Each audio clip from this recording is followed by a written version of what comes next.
In this week's news, we're going to start with something a little different, reporting on an indoor replica of an outdoor problem, with WIll Bosi nearly, but not quite, linking the Burden of Dreams replica indoors. Will had been trying the first half of the problem using assistance, but this week had a breakthrough and managed to climb it unassisted to half height. Nice. Yes! Yes! Keep going. Come on. Come on. Come on, keep going. Come on. Oh. Yeah. After a rest, he managed to climb the final move, meaning that he's now climbed it in 2 halves. Nice!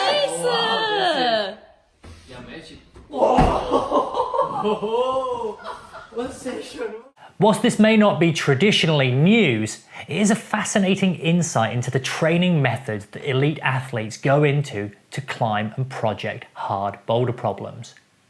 There are rumours that Will's off out to Finland sometime soon, and we really hope to see Will get the second ascent of Burden of Dreams, Nalle Hukkataival's 9A. Over the last few weeks, Brits have been climbing well abroad, particularly in Nalle, where there's been 3 ascents of 9A or above for British climbers. At Perles, Luke Dawson has climbed a Sclatermasters, the 9A test piece involving extreme endurance that was repeated by Hazel Findlay and Angus Keel just last year.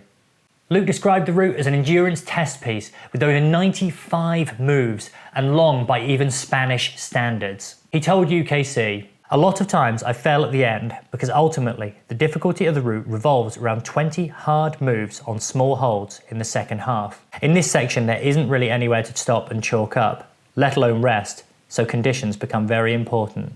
It's very much a route of 2 halves, with the first half being super steep and pumpy, and then the second half being much more crimpy and technical as things ease off in terms of the angle.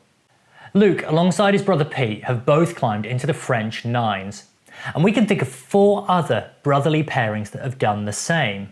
Now, rather than tell you who they are, we want to see if you can get them all and comment below if you know any of them. And you will win, well, nothing actually, but it's just a bit of fun. Next up, Alex Barrows, Britain's premier knee bar specialist, has repeated La Fabella por Emnienda at Sant'Elia. This is his 7th 9A, which is a lot of 9As, and he's also climbed 2 8C pluses whilst he's been out there. Alex told UKC, "The routes I did this trip meant quite a lot to me.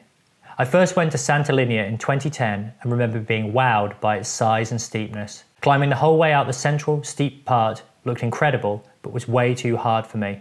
It lived up to what I'd hoped for. Very much my style of climbing, with tricky sections between okay rests, good holds, but thuggy climbing. And nice and long, though the 15 minutes resting in good knee bars in the middle is maybe a bit boring for spectators." It's good to see Alex back on form again as he's battled with injury over the last few years. And finally, Tom Bolger, Britain's most prolific and darkest of sport climbing horses, has climbed yet another 9A+. He made the second ascent of Ramon Julian's Maya, but that's about all the info we have for now, so watch this space, more will follow. Orrin Coley has added a new 8C to Forest Rock in Leicestershire with his ascent of Ultra Instinct. The line takes a low start to his existing problem, Limit Breaker, an 8B+ in its own right. And in making the first ascent of Ultra Instinct, Orrin becomes the 15th British climber to have climbed Font 8C.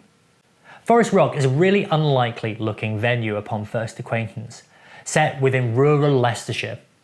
Its overhanging walls and its relatively low friction rock make an ideal environment for hard problems. And the fact that the wall has many options for link-ups and extensions mean that Orrin has added a lot there himself within the last few years. Orrin told UKC, "I could try and compare it to the experiences on previous 8B+ I've done, in that almost all of those took around 3 to 7 sessions at most. Although I did lose track of how many sessions Ultra Instinct took, I hazard a guess that it took 50 or 60 odd at a safe bet. Maybe it's not my style, maybe it's overgraded, maybe it's even 8C+. At this point, I honestly don't even care. For me, it's the hardest I've ever done and no grade will ever accurately represent the effort this took for me." Orrin has recently retired from competition climbing and is focusing on the outdoors, so it'll be interesting to see what he has in store throughout the rest of the year ahead. Don't forget to like and subscribe to our channel.